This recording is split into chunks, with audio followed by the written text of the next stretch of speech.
I recently read a book called 10% Happier. It's by Dan Harris, a former ABC News anchor who has since become a full-time advocate for the titular health benefit of meditation. My mom gave me the book when I first got into meditation, and I put off reading it, thinking it was going to be sort of a dry how-to manual. But if you have Hoopla, which is an app that lots of public libraries subscribe to, meaning you can get an account with a library card, the audiobook is free. So I thought it might be a good opportunity to test out my theory that audiobooks are ideally suited for nonfiction. But I guess for now, I can't really say for sure whether or not that hypothesis was correct, because 10% Happier is not a dry meditation manual at all. In fact, it is a juicy, gossipy memoir about working in the national news media in the early 2000s. And if I had picked up the physical book first, I would have burned through it probably even faster than it took me to listen. I mean, Harris does share some admirably plain-spoken meditation tips and tricks toward the end, but not before talking about working with a temperamental Peter Jennings and having weird run-ins over the years with spiritual leaders of all stripes: Eckhart Tolle, Deepak Chopra, Ted Haggard, even Sam Harris, no relation, the author of Letter to a Christian Nation, which was a book that I devoured in high school before the whole new atheism movement went way off the rails and fell into the Islamophobic, transphobic, cancel culture decrying abyss where everything that was cool in the early aughts eventually falls. Except for me, of course. It's a great book. And while it did not get me back into meditation, it did force me at least to wonder what year it even was when I first got interested, because meditation is what kicked off my last wellness kick. I'm in the thick of a new one now, but how long had it been since I really made that effort? I looked it up, and it was 2014, as in 8 years ago. That was the last time I really tried to get healthy. Better late than never. So I'm on my way to the doctor. It's February 16th. For a couple of different things. I've got something happening with my throat that is worrisome to me. And also, my back hasn't healed from falling on the ice more than a month ago. I still have a huge lump on my back. So, you know, it's sort of ironic, but also makes sense that this is happening to me now. As, you know, I'm over 2 weeks into my new plan of, like, taking care of my body, you know? like my body is saying to me, oh, while you're fixing stuff. But I know it's all overdue. It's like the year that your car finally slips below the threshold where it won't pass inspection anymore, and it's not because of just one thing. It's because of a million neglected little things. And, you know, I'm ready. I'm ready to start tackling that stuff. It has finally gotten bad enough. And I've seen the other side, you know? There are days now where I feel so much better because of the exercising and the not drinking and the eating relatively well.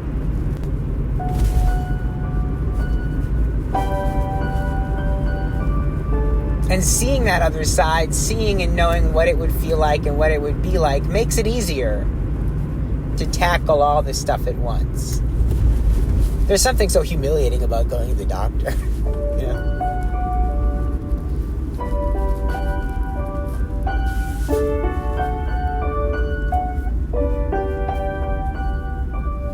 I think I just have to sort of lean into, like, the silliness and the humiliation of it. Not in, like, a kink way.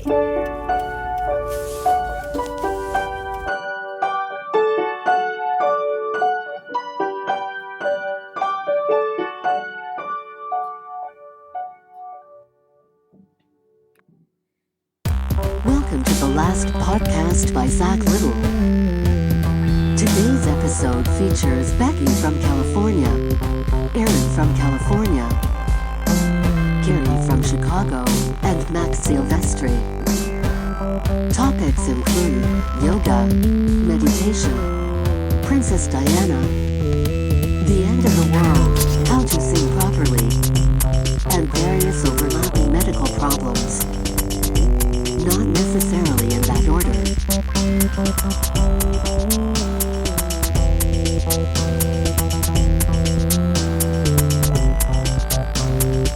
Well, I am a singer, and I always have been, but there were several years between like 2015 and now that I just like stopped singing, which was just various reasons, especially like depression and stuff. But then I finally found someone out here that I liked enough to do voice lessons with. So it's been really interesting to see like how my voice has like changed and my confidence using my voice, like even when needing to speak louder, because you need to project a little more, and just with what like the confidence I have in my singing voice as well. It's interesting because something I've noticed about like singers, right, is that a lot of, if you like some band, right, and their first record comes out, normally there's like a very marked difference between the singer's voice on that first album and the second one.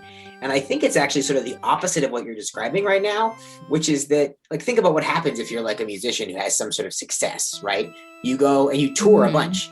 So suddenly you're like singing probably way more than you normally do. Like every single night for a long time you're singing. Yeah.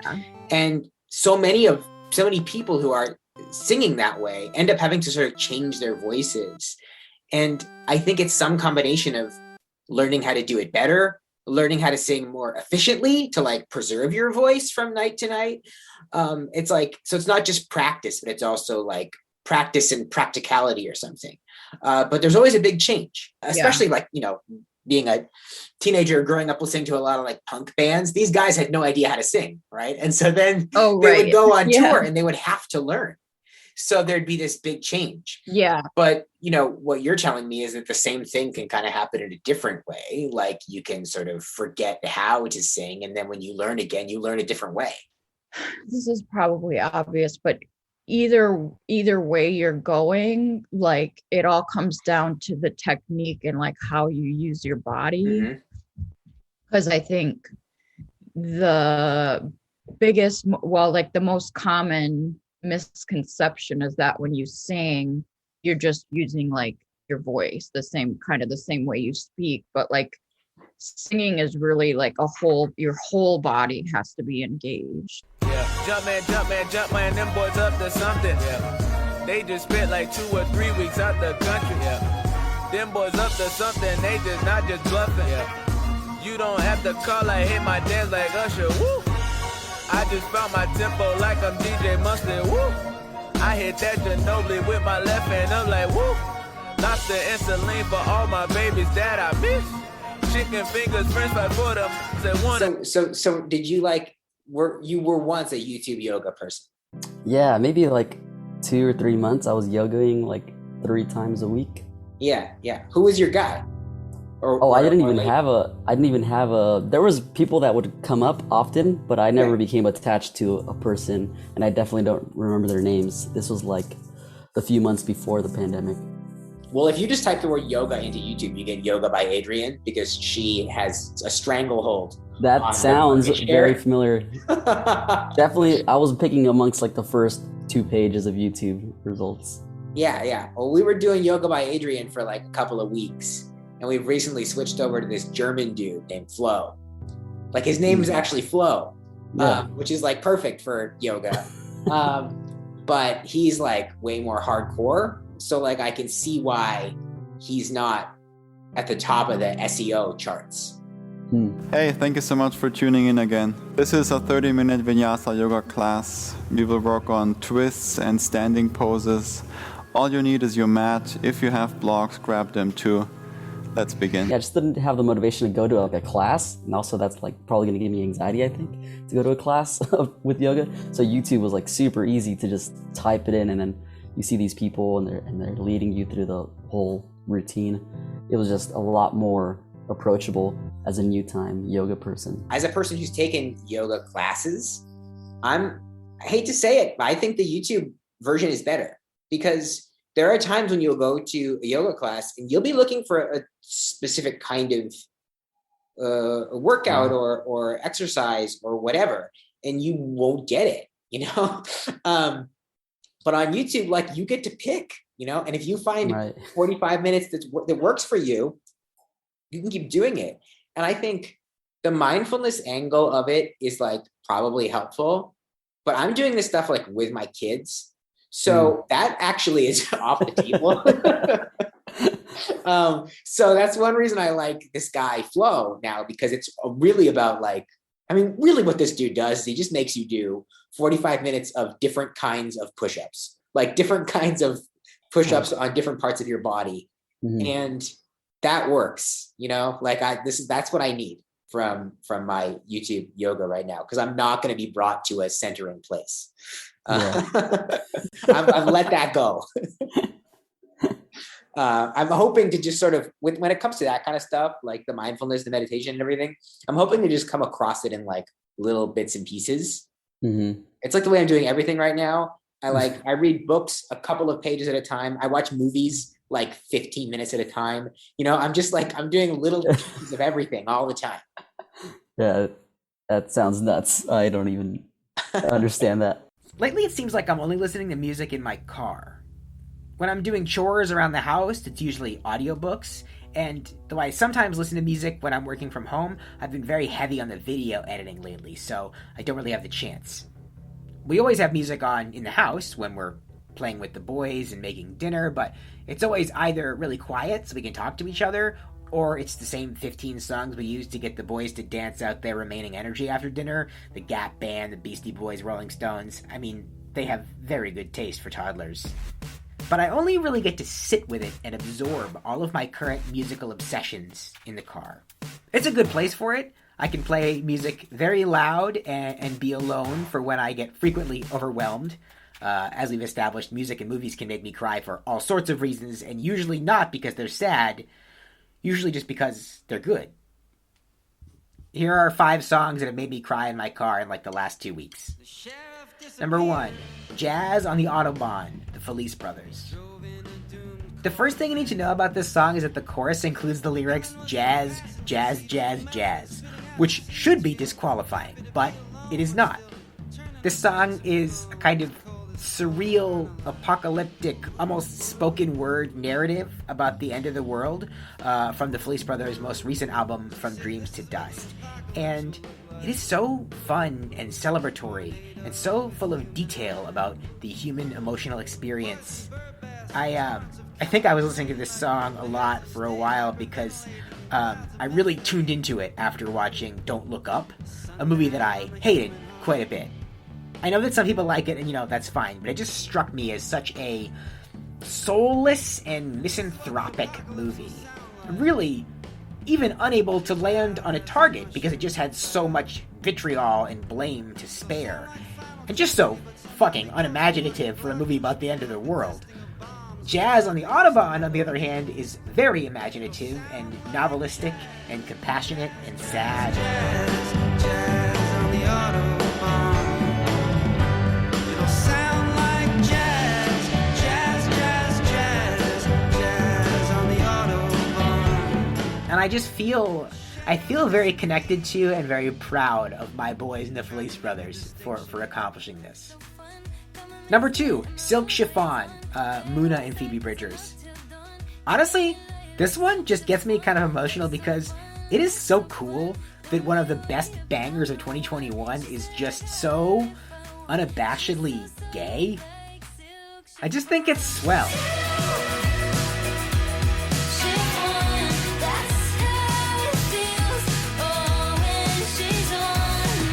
Number 3, Good Will Hunting by Dark Country New Roads. friend of the show, Raynell Cooper, introduced me to this band and this record, which immediately became my instant and probably indisputable favorite record of 2022. It is already awarded before the first quarter of the year is even over. And this song, Good Will Hunting, is emblematic of everything that the album does so well. It is theatrical and swooning and huge, and the music makes sudden and wild and exciting shifts in time signature and tempo. It is a thrill ride, and you should really just pause this podcast right now and go listen to it in full.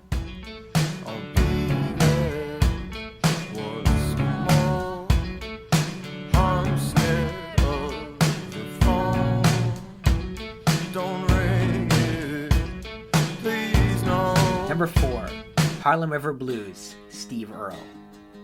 Okay, this one makes me cry for a more conventional reason. The song is honestly a blast. It's sort of a wry and funny stomp about a guy who is planning to drown himself because things in his life are going okay, and he doesn't want to wait for them to get bad again. The song was written and originally performed by Justin Townes Earle, who died in August of 2020. Steve Earle is Justin's father, and recorded a record of his son's songs as a posthumous tribute. I'm on the road, mama, I gotta go, gotta get there while I still can. It is a gorgeous and heartbreaking gesture, something that, as a parent, I can scarcely contemplate. But I am really grateful for this monument to his pain.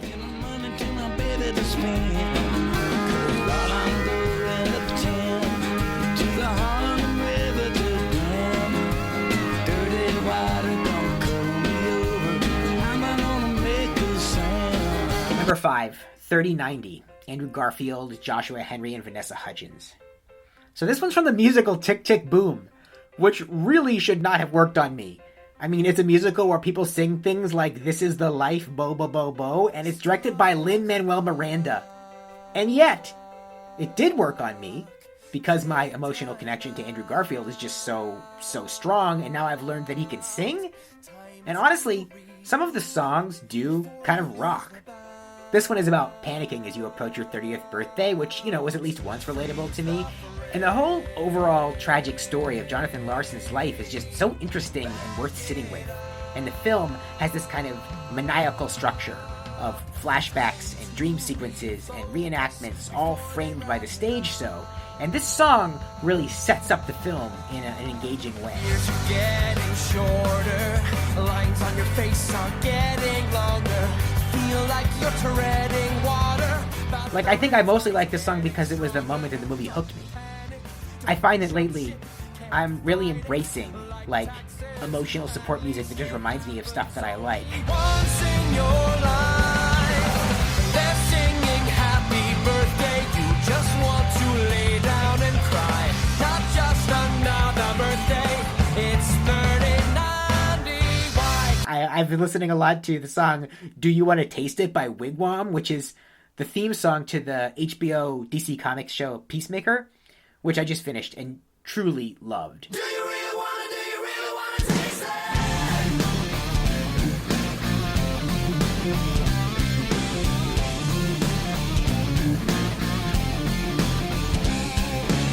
It is a violent and ridiculous superhero show that is mostly about how hard it is to make friends as an adult, and I really got attached to the characters and I haven't wanted to let go yet. I'm leaning into that feeling, as silly as it is. I'm entering my corny era. I don't know, maybe people who know I'm a big Aaron Sorkin fan would argue that I've been in my corny era for the last 20 years. I just saw you in Being the Ricardos, and I thought you were great.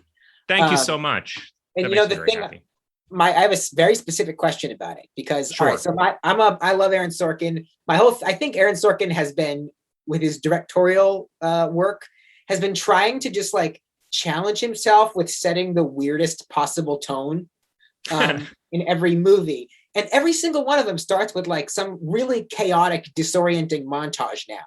And it's to me, I'm a big music guy. It reminds me of Bright Eyes. Conor Oberst would always start albums with the most distancing and weird and difficult track to try to throw people off a little bit before they start listening. And I think Being the Ricardos has such an unusual tone. It's like, it's about funny people, but it's often not funny. And yet Nicole Kidman is often very funny, even in like scenes that aren't. So anyway, in your scenes with Nicole Kidman, I was like, he's really hitting the exact same tone that she is. And it's like a very difficult thing to hit. And I was just curious about what it was like to be filming that.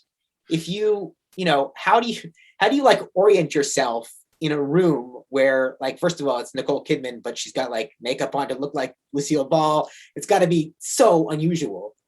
But what was your approach to that like? What it was, and did you grow the mustache or was it fake?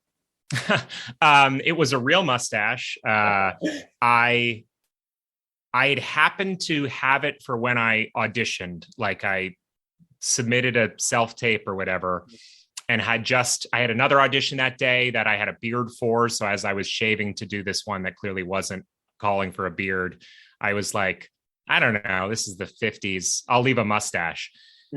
Got the part, but never spoke to anyone. Like, I didn't do a second audition. I didn't do it in front of Aaron Sorkin. They just were like, you got it. So, and that was 3 months before I filmed. So I kind of chaotically in the middle of the pandemic kept this mustache, being like, I don't know, maybe this is why I got it. I've never had a mustache for anything, but suddenly I got an Aaron Sorkin movie. So I'll keep the mustache. They'll fire me if I don't. And then I showed up, the day of my shoot, and I had like costume fittings and stuff, but I hadn't actually met anyone. And I showed up the day of my shoot, and the makeup guy was just like, "Oh, that thing on your face, can I please shave that?" And I was like, I honestly don't know. Like, I had it for the audition. Like, and he's like, well, I can't leave it like that. So he did it into like a Clark Gable type thing. I mean, tone wise, I like, in reading the script and being a fan of Aaron Sorkin stuff, it was like very clear that like, well, the comedy in this is not coming from like, it's not the same comedy as I Love Lucy has. This isn't like hijinks. The comedy is more like, the caustic backstage, like we are professionals working at the highest level that are sometimes like mean or coarse in like getting what we need, which I think is a vein that runs throughout a lot of his writing of, smart people like fighting for what they want and cutting each other down, with humor or cleverness. And I think I was maybe just lucky to know that like my part in it, I kind of had like worked out that like, I'm not a funny guy, like my character isn't funny. It's not like he's the funny, charming guy who noticed someone who's I Love Lucy. He just kind of gets the math of TV. Like you seem like someone who uses your hands a lot and your faces make people laugh. So like you should be on TV. So I just tried to like, it was written in such a funny way where it's like, I know just where the jokes are. I know exactly what, like, it's rare you read a script where you're like, I get exactly how this should feel. He's just writes for actors. Like, he's a playwright, and it's just so obvious, like what the little bits are and the 1-2 and the rhythm of it is so clear that, there wasn't a lot of futzing to do with it. It was just like, say it quick and say the last word the loudest or whatever. Like, it was very like kind of, I mean, the one tricky thing with Nicole Kidman though, was that I had not met her before I walked in to do like a rehearsal. And the only note he gave me, and he gave the actor I was working alongside as well, it was also his first day, was you guys don't have to be scared of Lucy. Like, you're more powerful than her at this point. She's a faded radio star or whatever, but we were two actors who were meeting Nicole Kidman and having her give like the most intense eye contact I've ever received in my life. It's like what her power is. It's also what her job is. And, she's the star. Every scene is going to end with the camera lingering on her face. So she gives you 9 seconds of smoldering, like, what the fuck are you trying to do to me here? And I am not used to that sort of eye contact in general, but It also was the first job I'd had during the pandemic. So like my first day being around more than 5 people was like, Nicole Kidman staring daggers and a crew of like 80. So the social anxiety of being like, you're the most frightening, impressive person I've ever met, towering above me, required some adjustment to remember like, oh, we're in charge, not her, but it's Nicole Kidman. Nicole Kidman's in charge. Like that's how I felt. Yeah. Yo, we about to get this one off, son. When we get back, we shine and glistening. What's up, the newest thing with precision. No time for broke living. I'm trying to see addition. Food to fill my kitchen. Some faggot kids snitching, giving info. We do a drive-by in a stolen black pencil. With tinted windows, bullets will flurry through your system. Your man ran looking for him because we missed him. We catch him on the rebound, but see now. So I just finished watching Spencer, the Princess Diana Kristen Stewart movie, which I found very compelling, despite knowing basically nothing about the royal family. It covers a lot of the same thematic ground as Pablo Larraín, the director, his previous film, which was Jackie, the Natalie Portman Jackie Kennedy movie. Basically, it's about losing your identity and agency to institutions, and the way that having an assigned place in history can make you feel dead while you're still alive. It actually would have been a great movie for me to talk about around episode 1 of this season, because Spencer is also about how hard it is to have a lot of obligations around the holidays. I could empathize with Diana throughout for that reason alone, although the specifics of being in the royal family also feel like a very specific drag, but I could also see where she was being unreasonable. You know, there were parts in the movie where I was practically yelling at my screen, "Girl, just go to dinner! Just put on that nice dress and eat some soup! It's not a big deal!" I think it's a sign of personal growth on my part. Like, I'm starting to see more clearly the lines where my own behavior often trips into unreasonable selfishness. And even just admitting that there's a line where that happens is, I think, a good thing for me. But anyway, Spencer is good. There's a sequence in which Diana is sort of flooded with memories and sobs in recognition of the passage of time and the inescapability of past decisions that really knocked me over. In yoga terms, it was a real final shavasana, emotionally speaking. That's an imperfect yoga metaphor. I'm still trying to find my footing and fit this whole episode together. Another thing that I found really interesting about Spencer is that Diana's kids are a real anchor for her throughout the movie. Emotionally, they are keeping her from going all the way off the rails, but they're an anchor in another sense, too. They're what's keeping her where she is. It reminded me, actually, of another movie that I really love, About Time, which is about as different as you can get from Spencer, except the colors and British accents are about the same. About Time is about a family where the men, for whatever reason, can travel back in time to anywhere in their own lives. Donald Gleason is the main character, and he learns this on his 18th birthday, or, whatever age British people define adulthood, and it follows a significant chunk of his life from there. Then at one point, he marries Rachel McAdams, and they have a child, and he is horrified to discover that when he travels back to before the child was born, he comes back home to a different baby. Somehow he manages to correct this. I don't really know how. It's not like a hard sci-fi movie. The mechanics of time travel only have emotional rules. And he gets the right baby back, but the metaphor is a really good one. When you have a child, it's the best thing that has ever happened to you. And in exchange for that, a big chunk of your life gets cemented into place. A lot of malleability is just gone.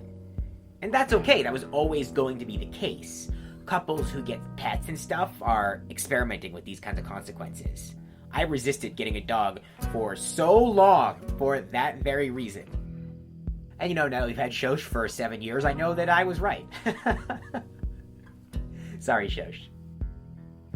But anyway, the emo sci-fi illustration of that principle really helped me understand where Diana is coming from in Spencer, and it's one reason that I'm so fixated, I think, on change right now.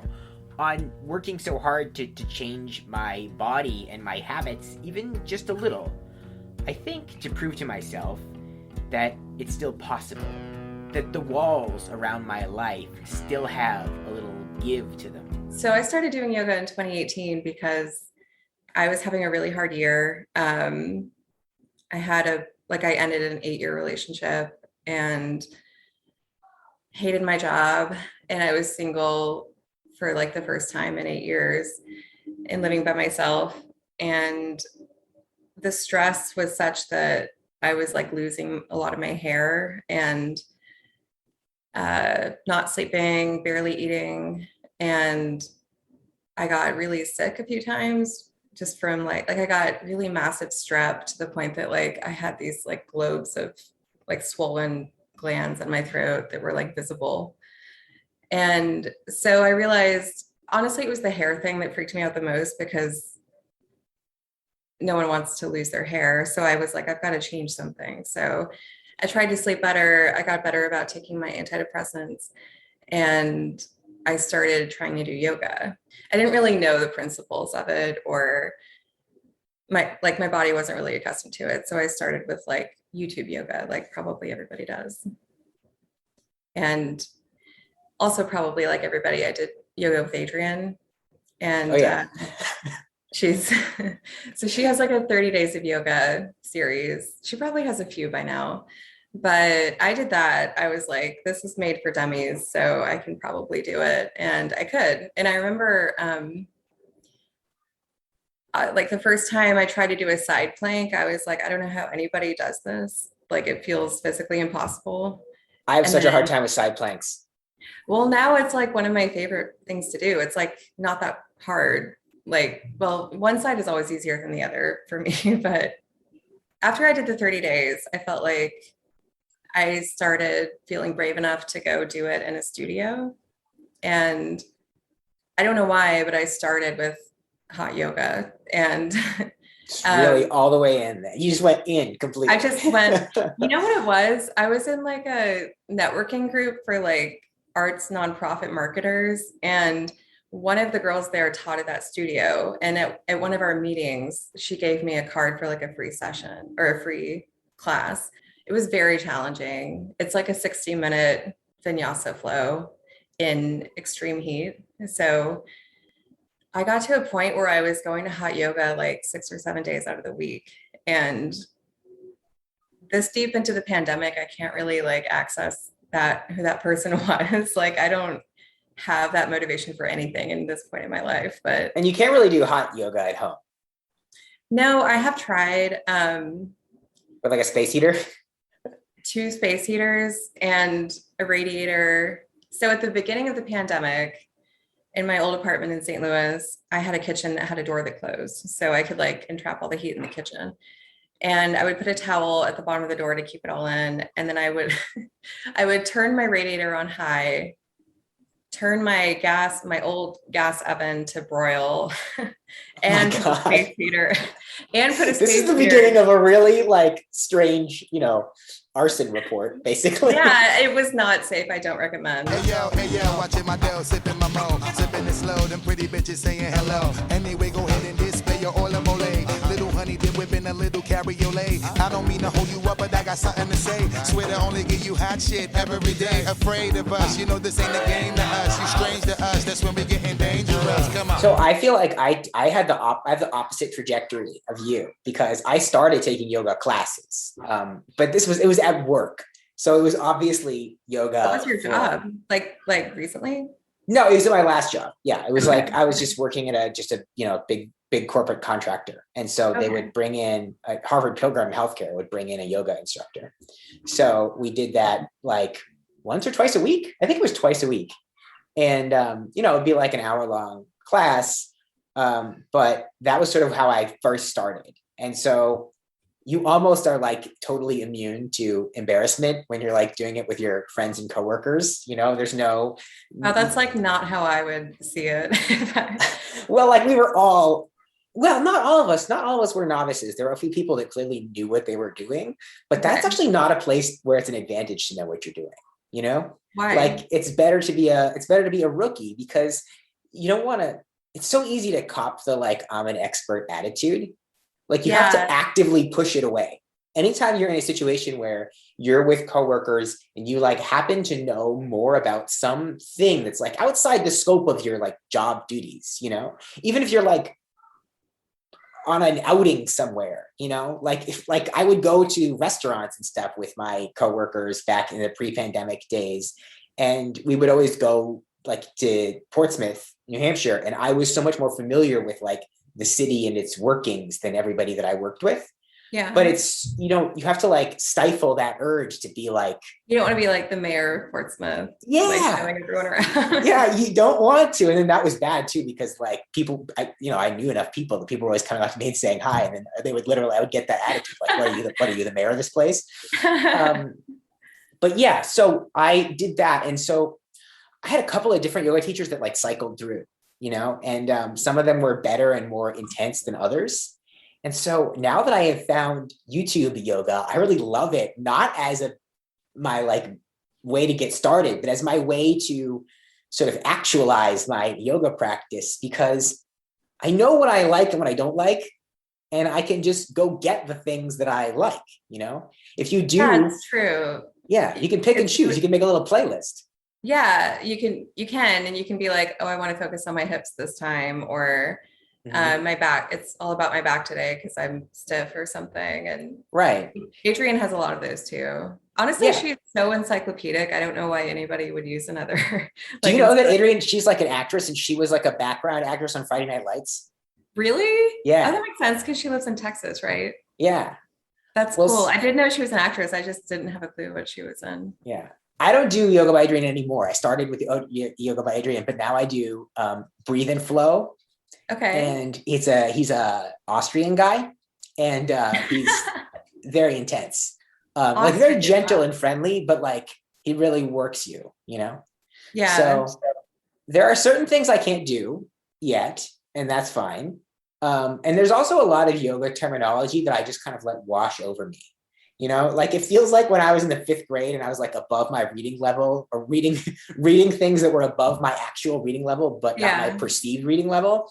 And so much stuff I would just kind of like, I would just let it, like, I don't really know what vinyasa is. When they say like ground down through your sits bone, I'm like what? Like, it took me so long to realize what they meant by sits bone. I thought they were saying sit bone, but just saying it in a stupid way. And then there's so much stupid grammar in yoga, so you think that must be the case. Well, it's weird because most like yoga terminology is like Hindi or like Indian regional like terms that white people grossly mispronounce, I think.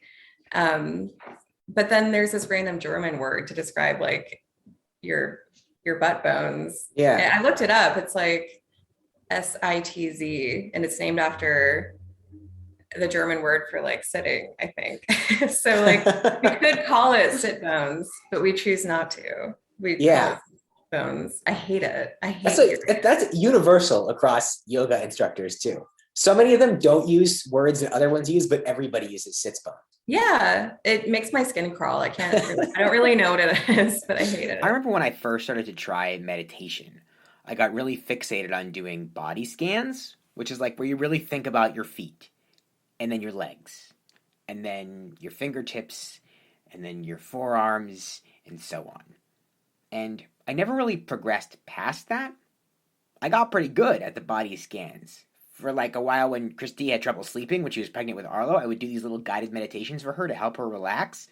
But the reason that I didn't go further with my practice was because the next form of meditation was all about the breath. And I don't like fixating on my breath, my mouth, my throat. I'm kind of squeamish about it, to be honest. I hate virtually every word associated with mouths. Like I have a visceral aversion to the word saliva. And the reason that I went to the doctor recently was, in addition to the back thing, because I suddenly developed really terrible metallic breath that I could not alleviate no matter how meticulous my oral hygiene became. My mouth had this horrible taste all day, every day. I was chugging water and everything to no avail. Thank God for masks, right? But it was miserable and embarrassing. So I went to the doctor, and I did not get a very clear answer. Like, she believed it was either acid reflux or actually maybe even a bodily reaction to burning fat at a faster rate than I typically do. But I took some Prilosec and I kept hydrating, and it went away after 2 weeks.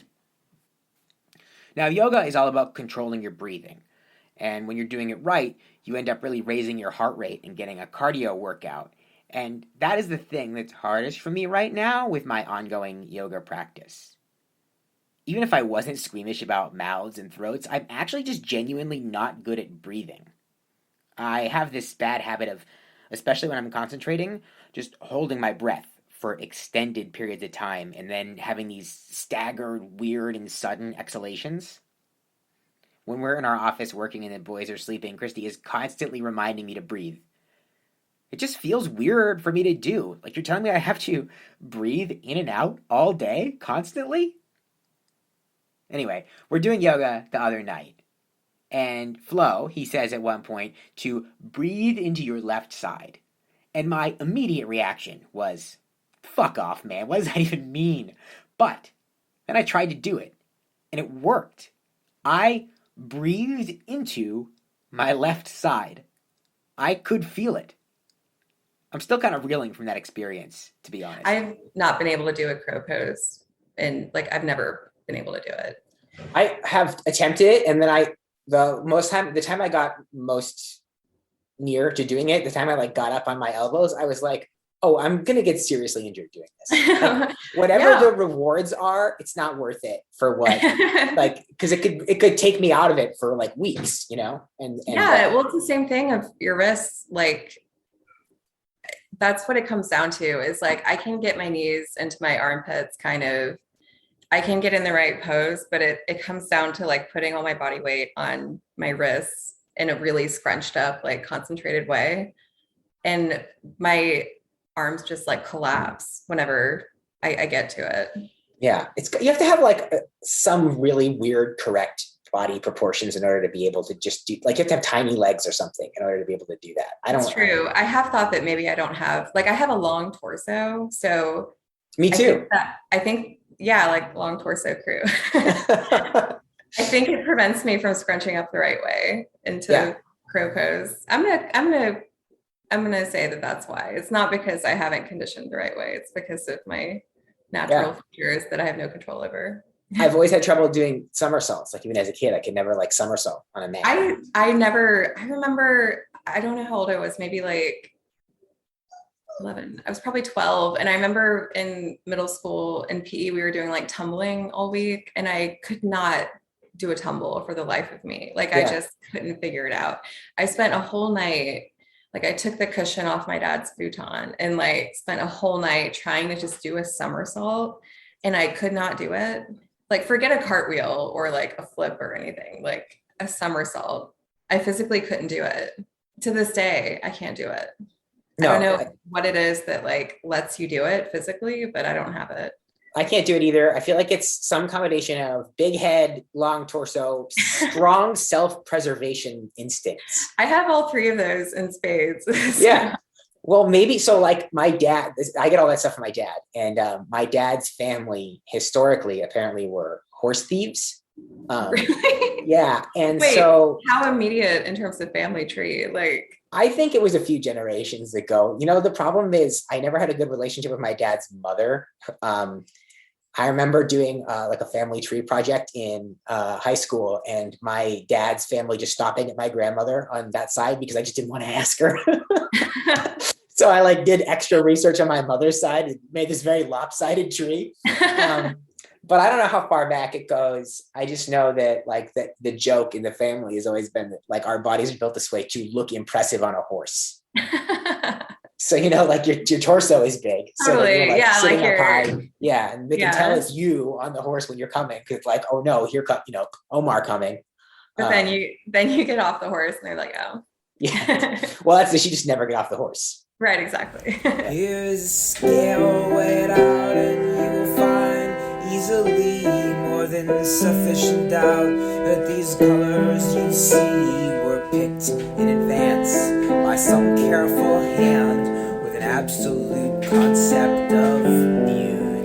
They are smeared, and these blurs come in random order, and they color the eyes of your former lovers. Hers were green like July, except when she cried, they were red. Well, I know a disease that these doctors can't treat. You contract on the day you accept all you see is a mirror, and a mirror is all it will be, a reflection